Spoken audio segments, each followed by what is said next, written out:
Welcome everyone to another session on Current Affairs by SEALS 360 IS Academy.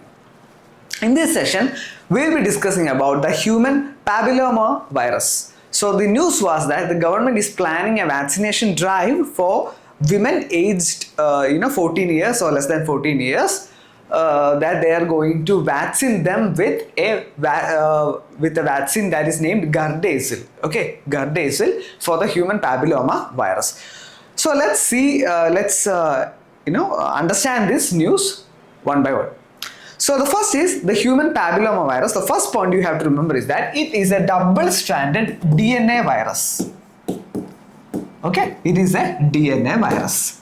Two, about 90% of these, when you get infected by an HPV, it is non-symptomatic. In 9% of cases, it is non-symptomatic. Okay, and there are over 200 subtypes. Okay, in subtypes of a DNA virus, the small arrangement of the protein, the order of the bases of the DNA will be different.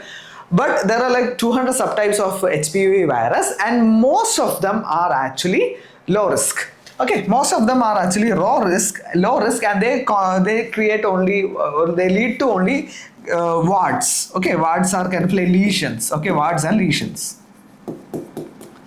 Okay, lesions.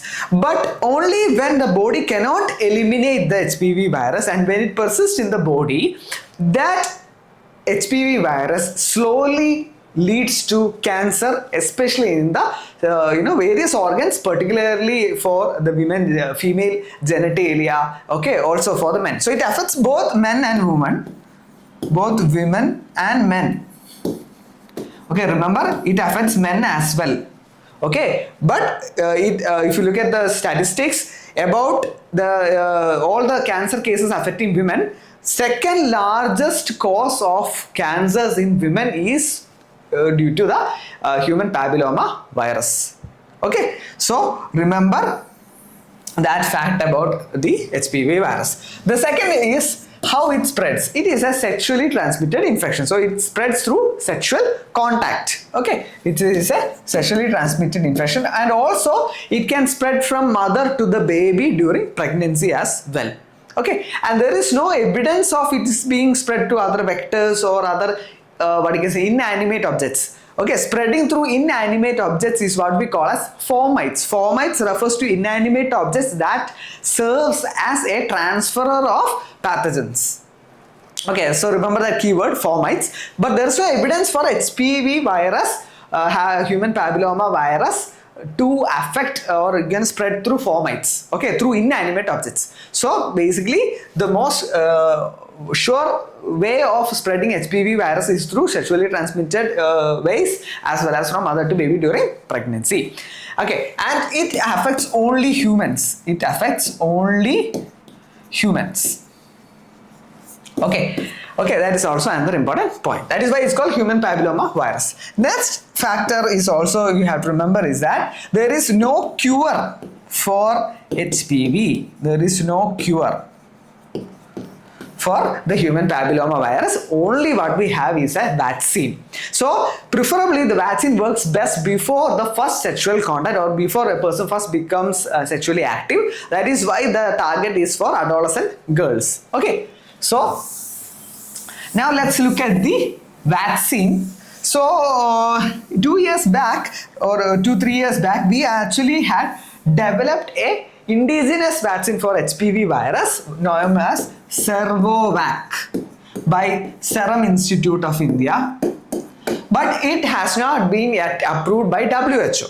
So for this vaccination drive, the government is actually using a vaccine named Gardasil by Merck & Co. Merck & Co is a